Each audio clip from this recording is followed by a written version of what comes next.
Els homes patim, les dones patam, que peti competi tots acaben pixarades. És una figura de l'Alt Vallespí, músic i compositor, autor i cantaire, celebritat de Ceret a Sant Llorenç de Cerdà.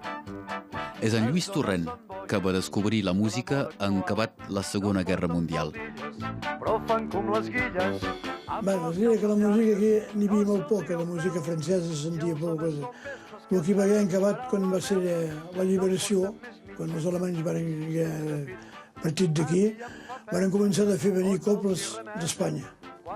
Perquè aquí de coble n'hi havia una o dues, però eren tots junts també. Llavors els feien venir cobles importants d'Espanya, de 14, 15, 11, 12 músics feien coble, orquestra i concerts en el cafè també. Va començar la música llavors, i les balles també. Les balles els feien acabats, els van fer cada any quan feien la festa de l'Us o per a les festes de Carnaval també. Llavors feien venir orquestres espanyols també, pas espanyols, catalans.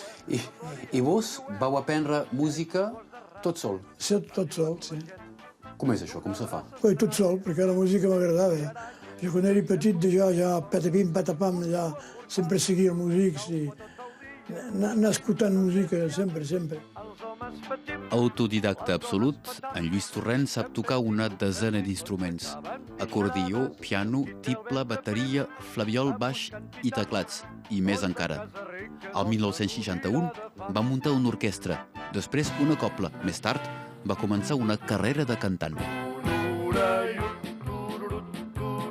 És bon narrar, que sigui brut, pelut, cornut, no li fa res. Lluís, aquesta cançó és el vostre èxit.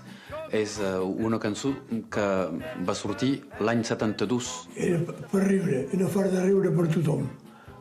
Pensàvem fora fer cançons per fer riure la gent, per als amusars, tot. Era una època on tothom rivia. Me recordi quan anaves a l'Albera, quan tocaves a l'Albera. Sí. Doncs jo, als anys 70, tenia 15 anys, era petiteta, i me recordi doncs d'aquest dancing al cap Montesquieu. Sempre feia bromes. I doncs l'orellut jo penso que ha vingut d'aquí. Un orellut joga el truc, és tossut, tot és permès, és un home de pes.